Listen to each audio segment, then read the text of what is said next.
Hey everyone, today I'm going to show you how to browse Tinder anonymously. Without any further ado, let's get started.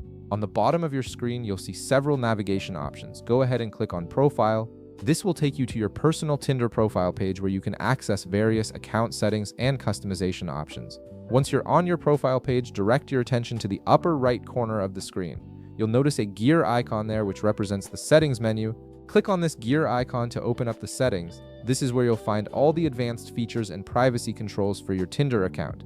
Now you'll need to scroll down through the settings menu until you see a section labeled Control My Visibility. This section contains all the tools related to who can see your profile and how you appear to other users on the platform. It's an important area for managing your privacy on Tinder. Before you can enable anonymous browsing, there's one requirement you need to meet. Your account needs to be Tinder Plus. This is a premium subscription tier that unlocks additional features, including the ability to browse profiles without being seen by others.